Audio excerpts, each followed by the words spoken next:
আমরা গতদিনে আপনাদের সামনে আলোচনা করতাম, বলেছিও আমরা ডিরেক্টলি ইনডাইরেক্টলি বলেছি। কেউ কেউ বলেছেন শেখ হাসিনা একই দিনে 3টা ছক্কা মেরেছেন। কেউ কেউ বলেছেন যে এই দেশে অনেক সময় যখন বলা হয়ে থাকে যে কোনো মিডিয়া এখন আর শেখ হাসিনার ইন্টারভিউ করার সাহস করবে না, তখন আন্তর্জাতিক প্রভাবশালী শক্তিধর তিনটা সংবাদ সংস্থা, ফরাসি সংবাদ সংস্থা, আমেরিকান সংবাদ সংস্থা এবং ব্রিটেন, 3টা শক্তিশালী পরমাণু শক্তির দেশে দাপটি 3 সংস্থা, রয়টার্স, এএফপি এবং ইন্ডিপেন্ডেন্ট, শেখ হাসিনার সাক্ষাৎকারটা মোটামুটি কাছাকাছি। সাক্ষাৎকারে শেখ হাসিনা যা বলছেন কাছাকাছি, ইমেইলে উত্তর দিয়েছেন। আমি বলেছি রয়টার্স যে ছবিটা ব্যবহার করেছে এটা ইঙ্গিতপূর্ণ, অনেকেই সেটা নিয়ে বলেছেন। এবং রয়টার্সের শব্দ চয়নের ক্ষেত্রে রয়টার্স যখন বলেছে পলাতক শেখ হাসিনা বলেনি, সাবেক প্রধানমন্ত্রী শেখ হাসিনা বলেনি, ভারতে আশ্রয় নেয় শেখ হাসিনা বলেনি, রয়টার্স বলেছে বাংলাদেশের শেখ হাসিনা। তো এই শব্দ চয়নগুলো রয়টার্স খুব বেছে বেছে করে। ইন্টারন্যাশনাল মিডিয়াগুলো ইন্টারন্যাশনাল পলিটিক্সের সঙ্গে ইনভলভ, সেসব জায়গা নিয়ে কিছু বিশ্লেষণ দাঁড় করিয়েছে বাংলাদেশের সংবাদ মাধ্যমগুলো এবং তারা খোঁজ খবর নেওয়ার চেষ্টা করেছে। সেই খোঁজ খবরের মধ্যে উল্লেখযোগ্য যেই চুম্বক টপিকগুলো উঠে এসছে, সেই টপিকগুলোতে বলা হচ্ছে যে আগ্রহী ছিল বহু আন্তর্জাতিক মিডিয়া, শুধু এই 3টা না, রয়টার্স, এএফপি বা ইন্ডিপেন্ডেন্ট না, আরও অনেক ইন্টারন্যাশনাল মিডিয়া শেখ হাসিনার ইন্টারভিউ নেওয়ার জন্য আগ্রহী ছিল। এবং কেউ কেউ কিন্তু এটাও বলছেন যে এটা শেষ না, শেখ হাসিনা এখন লাগাতার ইন্টারভিউ হয়তো আসতে থাকবে, বক্তব্য জানা যাবে। শেখ হাসিনা বক্তব্য বাংলাদেশের প্রচারের ক্ষেত্রে নানা বিধিনিষেধ থাকলেও বহু আন্তর্জাতিক সংবাদ মাধ্যম যে তার সাক্ষাৎকার গ্রহণে আগ্রহী, এটা কোনো গোপন বিষয় নয়। এরকম বহু মিডিয়া প্রতিষ্ঠান অনেকদিন ধরে আওয়ামী লীগের বিভিন্ন স্তরের নেতাকর্মীদের মাধ্যমে তার সাক্ষাৎকার পাওয়ার জন্য চেষ্টা করে আসলেও এতদিন তাতে ইতিবাচক সাড়া মেলেনি। আর তিনি এই মুহূর্তে যে ভারত সরকারের আতিথেয়তায় আছেন তাদেরও বিষয়টি নিয়ে এতদিন আপত্তি ছিল। মানে বোঝা যায় যে ভারত সরকারের সঙ্গে শেখ হাসিনার এই মিডিয়ায় বক্তব্য দেয়া না দেয়া নিয়ে একটা দেনদরবার আলাপ আলোচনা চলছিল এবং শেষ পর্যন্ত গিয়ে ভারত সরকার রাজি হয়েছে। মানে এটাও আওয়ামী লীগের দিক থেকে বা শেখ হাসিনার দিক থেকে একটা হয়তো বাড়তি স্টেপ। বাংলাদেশের ট্রাইব্যুনালের প্রশ্ন হচ্ছে আওয়ামী লীগের পক্ষ থেকে আন্তর্জাতিক মিডিয়ার সঙ্গে সম্পর্ক রক্ষায় দিকটি মূলত এখন দেখছেন শেখ হাসিনার ছেলে সজীব ওয়াজেদ জয় এবং সাবেক তথ্য প্রতিমন্ত্রী মোহাম্মদ এ আরাফাত, এই দুজন এই বিষয়গুলো দেখছেন। অনেক টালবাহানার পর 3টি আন্তর্জাতিক গণমাধ্যমে শেখ হাসিনার লিখিত সাক্ষাৎকার নিতেই রাজি হয়। আওয়ামী লীগের পক্ষে শর্ত ছিল 3টি প্রতিষ্ঠানকে একই দিনে সাক্ষাৎকার প্রকাশ করতে হবে, সেটা বলে দেওয়া হয়েছিল, কারণ তাতে ইম্প্যাক্ট বা অভিঘাত সবচেয়ে বেশি হবে বলে তারা মনে করছে। রয়টার্স, এপিও, দ্য ইন্ডিপেন্ডেন্ট সেই শর্তে রাজি হওয়ার পরই তাদের প্রশ্নমালা জবাবে শেখ হাসিনা লিখিত উত্তর পাঠান। আচ্ছা, এরপর যা হয়েছে টোটালটাই ভারত সরকারের অনুমোদন নিয়েই হয়েছে। দিল্লিতে সিনিয়র কূটনৈতিক সংবাদদাতা একজনের বরাত দিয়ে বলা হচ্ছে একসঙ্গে শেখ হাসিনার 3 সাক্ষাৎকার আন্তর্জাতিক মিডিয়ায় বের হলো, ভারতের স্বরাষ্ট্র মন্ত্রণালয়ের ছাড়পত্র না পেলে এটা কিছুতেই সম্ভব হতো না। মানে ক্লিয়ার যে এখন ভারতে বসে শেখ হাসিনা যেগুলো করছেন ভারত সেটা টোটালটা অ্যাপ্রুভ করে। আর শেখ হাসিনা কেন নির্বাচনের বয়কটের ডাক দিলেন সেই প্রসঙ্গ বিশ্লেষণ তোলার চেষ্টা করা হয়েছে। বাট আমরা যেহেতু বলছি যে আন্তর্জাতিক ট্রাইব্যুনাল মালয় সরকারের দিকে বহু বিধিনিষেধ, আমি সেই জায়গাটায় যেতে চাই না বা এই প্রচারটাই এই মুহূর্তে যেতে চাই না, কিন্তু এগুলো শাক দিয়ে মাছ ঢাকা যায় না, সত্য প্রকাশ বাধাগ্রস্ত করা যায় না। একটাই জলযন্ত্র উদাহরণ তো আমাদের সামনে, সেটা হচ্ছে তারেক রহমান। শেখ হাসিনা বহু চেষ্টা করেছেন তারেক রহমানের মেসেজ বন্ধ করতে, শেখ হাসিনা পারেননি বিএনপি চেয়ারপারসন বেগম খালেদা জিয়ার অফিসে তারেক রহমানের ভার্চুয়াল মিটিং বন্ধ করতে, শেখ হাসিনা পারেননি বিএনপির জনসভায় তারেক রহমানের ভার্চুয়াল বক্তব্য বন্ধ করতে। যদিও মিডিয়া প্রচার করতে পারতো না, মিডিয়াতে আমরা বিএনপি বিট করতাম, বিএনপিকে আমাদের সচেতন থাকতে হতো। তারেক রহমান বিএনপির প্রেস কনফারেন্স চলছে বা কোনো প্রোগ্রাম চলছে, পেছনে বড় স্ক্রিনে তারেক রহমানের ছবি। আমি যে নিউজটা করব 2-2.5 মিনিটের 1.5 মিনিটের, সেই নিউজে অসংখ্য শট আমাকে ব্যবহার করতে হয়। ভুলে যেন একটা শট তারেক রহমানের যে ওই যে ভার্চুয়ালি দেখা যাচ্ছে এই শটটাও যেন ব্যবহার না হয়, এরকম ছিল বাংলাদেশের দমবন্ধ অবস্থা। শেখ হাসিনা পারেননি বন্ধ করতে, শেখ হাসিনার পক্ষে সম্ভব হয়নি, বরঞ্চ আরো ততোধিক গতি নিয়ে উল্কার বেগে তারেক রহমান তার দলে জায়গা পেয়ে গেছেন। মানুষের সিম্পেথি তারেক রহমানের দিকে বেড়েছে, তার দলীয় নেতাকর্মীদের আবেগ আরো দৃঢ় হয়েছে।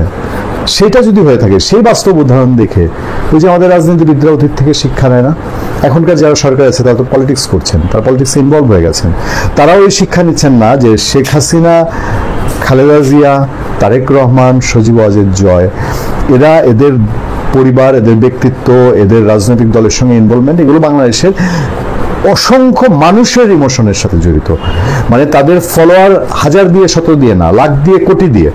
তো ওই জায়গাটায় আপনি কত শত টন শাক ঢেকে আপনি বন্ধ করতে যাবেন। এবং আমি সবসময় বলি যে বাংলাদেশের মানুষের লজিক্যালি পলিটিক্যাল পার্টিকে সমর্থন করার প্রবণতা কম, তারা ইমোশনালি পলিটিক্যাল পার্টিকে সমর্থন করে। ফলে ওখানে আপনার যুক্তিতর্ক কিছু খাটবে না। শেখ হাসিনাকে আপনি 13 তারিখ কি ফাঁসি দিয়ে দেবেন? 13 নভেম্বর যে একটা রায় হতে পারে ধরে নেওয়া হচ্ছে, যদি সেটা আপনি ফাঁসিও দিয়ে দেন, দেখবেন যে নর্মালি বিচারে কাঠগড়ায় দাঁড় করিয়ে যুক্তিতর্ক দিয়ে সাধারণ আদালতে আপনি বিচার করে তার যদি ফাঁসি হতো, যে রিপারকেশন হতো বা হয়তো বা অনেকে মেনেই নিতেন যে এই যুক্তিতর্ক দিয়ে দাঁড়িয়েছে, এবার করলে পরে সেটার ফল কি হবে? ইন্টারন্যাশনাল মিডিয়া তো এগুলোই পিক করবে। এই যে রয়টার্স বলছে বাংলাদেশের শেখ হাসিনা, এটার মিনিং কি? আমরা জানি না। শেখ হাসিনা ইন্টারভিউ নিয়ে আমাদের সরকারের দিক থেকে বা সরকারের আমরা সবচেয়ে আমার চেহারাটা বলতেই মুখে ভেসে ওঠে আমাদের প্রেস সচিব শফিকুল আলম সাহেব, ওনাদের কোনো রিয়াকশন পাইনি। গভীর সংকটে দেশ, এই প্রসঙ্গটা নিয়ে আপনাদের সামনে এই মুহূর্তে কথা বলবো। আমরা সত্যিকার অর্থে এই দেশটা নিয়ে, এই প্রিয় মাতৃভূমি নিয়ে এক চরম অতল গহ্বরে হারিয়ে যেতে বসেছে। কোনো দিকে যে মুক্তির আশা আপনাদের শোনাবো, আশার বাণী শোনাবো, সেটি এই মুহূর্তে অন্ততপক্ষে শোনাতে পারছি না, কারণ দেশ এক ভয়ঙ্কর সংকটের মধ্যে। গত 1 বছরের বেশি সময় যাবৎ, 15 মাস যাবৎ আমরা একটা সংকটের আবর্তে ঘুরপাক খাচ্ছি, কোনো পরিবর্তন নেই। অতীতে আপনি যদি চিন্তা করেন, অতীতে সংকট এসছে, মনে করুন যে 1975 সালে বঙ্গবন্ধু শেখ মুজিবুর রহমান হত্যাকাণ্ডের পরে প্রতিনিয়ত ইউটার্ন ঘটেছে, পরিবর্তন এসেছে, পরিবর্তন হয়েছে, কিন্তু গত 15 মাস যাবৎ আমরা মনে হয় যেন একটা জায়গায় ফ্রিজ অবস্থায় আছে। কি হবে ভবিষ্যৎ, কি হবে রাজনীতি, কে আগামীর সরকারে ক্ষমতায় আসবে এবং আগামী নির্বাচন আসলে হবে কিনা, সহসা হবে কিনা, এরকম নানা প্রশ্ন বাংলাদেশের রাজনীতির আকাশে ঘুরপাক খাচ্ছে। এই যখন অবস্থা, তখন দেশের অর্থনীতি, ব্যবসা বাণিজ্য সবকিছু একটা ধ্বংসস্তূপের মধ্যে দাঁড়িয়ে আছে। 15 মাস আগে একটি রাজনৈতিক সরকার ক্ষমতায় ছিল, ভালোভাবে চলছিলাম, তর গতিতে এগিয়ে চলেছিলাম, কিন্তু আজকে সব জায়গায় স্থবির অবস্থা। আগামী ফেব্রুয়ারির প্রথমার্ধে সরকার নির্বাচনের একটি ডেডলাইন ঘোষণা করলেও ইদানিংকালে গত কয়েকদিন যাবৎ একটা নতুন সংকট শুরু হয়েছে। জুলাই সনদকে কেন্দ্র করে, জুলাই সনদ বাস্তবায়নের আদেশের সুপারিশ ঘিরে এই সংকট তৈরি হয়েছে। জুলাই সনদ, এটিকে আমি আসলে কিচ্ছু মনে করিনি, এটা কিচ্ছু না, নাথিং। আমার সংবিধানের উপরে আর কোনো সনদ বাংলাদেশে হতে পারে না। এই জন্য এই জুলাই সনদ নিয়ে আমার বিন্দুমাত্র আগ্রহ নেই, এটা নিয়ে আমি কোনো কথা বলি না, কথা বলবার রুচিতে আসে না, কারণ এগুলো কিচ্ছু থাকবে না, এগুলো সব ভেনিশ হয়ে যাবে এক ঘোষণায়, এক সিগনেচারে। এই জন্য এগুলো নিয়ে অযথা আলাপ করবার সময় নেই, উচিত না। কিন্তু আজকে এই জুলাই সনদ করে একটা নতুন নয়া সংকটে ফেলে দেওয়া হয়েছে দেশকে। জাতীয় ঐক্যমত্য কমিশন এই জুলাই সনদ নিয়ে যে সুপারিশ দিয়েছে, তাতে বিএনপি সহ অনেক দল ক্ষুব্ধ। কমিশনের বিরুদ্ধে বিশ্বাসভঙ্গ, প্রতারণা ও এখতিয়ার বহির্ভূত পদক্ষেপ নেওয়ার অভিযোগ করেছে এসব দল। বিএনপি তো সরাসরি বলেই দিয়েছে যে আমরা যে সনদে স্বাক্ষর করেছি সেই সনদের কাগজপত্র পাল্টে ফেলানো হয়েছে, এমন অভিযোগে অভিযুক্ত করা হয়েছে। তাহলে চিন্তা করুন যে বাংলাদেশ এই মুহূর্তে কারা পরিচালনা করছে, কি ধরনের একটা প্রতারক গ্যাং বাংলাদেশকে পরিচালনা করছে, বাংলাদেশের নীতি নির্ধারণ করছে। তাহলে বাংলাদেশের কি হতে পারে? আমি বলছি না যে গভীর সংকটে দেশ, এই সংকটের আবহে বাংলাদেশকে যে কোথায় নিয়ে গিয়ে দাঁড় করাবে, বাংলাদেশকে কি একটা যুদ্ধ বিধ্বস্ত দেশ হিসেবে রূপান্তর করবে কিনা, কিংবা বাংলাদেশের স্বাধীনতা সার্বভৌমত্ব হারিয়ে যাবে কিনা, সেটি খুব মোটা দাগে প্রশ্ন দেখা দিয়েছে। এবং সবচেয়ে বড় কথা, আওয়ামী লীগ এই মুহূর্তে নেই, বাংলাদেশে অন্যান্য রাজনৈতিক দল আছে। আমি মনে করি বাংলাদেশের স্বার্থে, বাংলাদেশের পক্ষে, বাংলাদেশের স্বাধীনতার পক্ষে, বাংলাদেশের মুক্তিযুদ্ধের পক্ষে বাংলাদেশে এই মুহূর্তে একটি রাজনৈতিক দলও নেই। আমরা বরাবর বলি যে বিএনপি একটি বিশাল রাজনৈতিক দল, কিন্তু বিএনপি একটা দায়িত্বহীন রাজনৈতিক দল। দায়িত্বহীনতার কারণে ক্ষমতা করে এই সরকার যা কিছু করছে, অন্যায়কে সমর্থন দিয়ে আজকে বিএনপি নিজেরাই বিলীন হবার পথে ধাবিত হয়েছে, বিলুপ্ত হবার পথে ধাবিত হয়েছে। এই জুলাই সনদের কমিশনের সুপারিশ প্রকাশের পর রাজনীতির পুরনো বিভক্তি নতুন করে মাথাচাড়া দিয়ে উঠেছে। খোদ জুলাই সনদ নিয়ে এখন হ্যাঁ এবং না বন্যা বইছে সামাজিক যোগাযোগ মাধ্যমে। বিএনপি সুপারিশের সংশোধনী দাবি জানিয়েছেন, অন্যদিকে জামাত দ্রুত সনদ বাস্তবায়নের দাবি তুলেছে।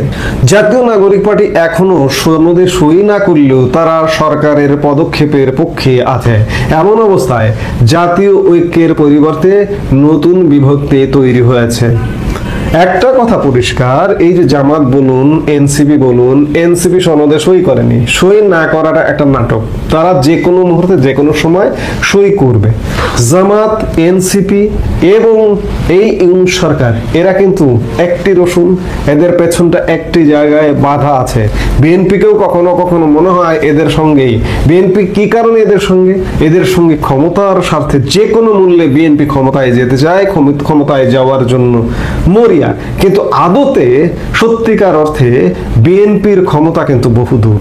বিএনপিকে ক্ষমতায় এরা বসিয়ে দিয়ে যাবে, এটা যদি এখনো বিএনপি ভাবে, তাহলে বিএনপি বোকার স্বর্গে এবং শিশু স্বর্গে বসবাস করছে। এমত অবস্থায় জাতীয় ঐক্যের পরিবর্তে নতুন বিভক্তি তৈরি হয়েছে, যা সম্ভাব্য নির্বাচন আয়োজনকে জটিল অবস্থায় ফেলে দিতে পারে। ঐক্যমত্য কমিশনের সুপারিশ নির্বাচন নিয়ে তৈরি অনিশ্চয়তাকে আরো গভীর করে তুলেছে। আওয়ামী লীগ সরকার পতনের পর অন্তর্বর্তীকালীন সরকার দায়িত্ব নিয়েছিল নানা চ্যালেঞ্জ সামনে রেখে। এই সরকারের প্রতি মানুষের আকাশচুম্বী প্রত্যাশা ছিল শুরুর দিকে, বিশেষ করে 5 আগস্ট এবং 5 আগস্ট পরবর্তী সময়ে আওয়ামী লীগের প্রতি মানুষ এতটাই ক্ষুব্ধ ছিল, যখন মনে করলো যে না, আওয়ামী লীগের বিকল্প একটা কিছু আসুক। সেই জায়গা থেকে মানুষ সীমাহীন সমর্থন দিয়েছিল এবং ডক্টর ইউনূসের প্রতি আকাশচুম্বী প্রত্যাশা ছিল, এটি অস্বীকার করবার কোনো উপায় নেই। কিন্তু সেই প্রত্যাশার পারদ দিনকে দিন নামতে নামতে একদম তলানিতে নেমে গেছে। প্রশাসনে চরম বিশৃঙ্খলা, অনিয়ম আর দুর্নীতিতে লাগাম টানা যায়নি, সেবা খাত বিপর্যস্ত। এই অবস্থায় সাধারণ মানুষ হতাশ ও ক্ষুব্ধ।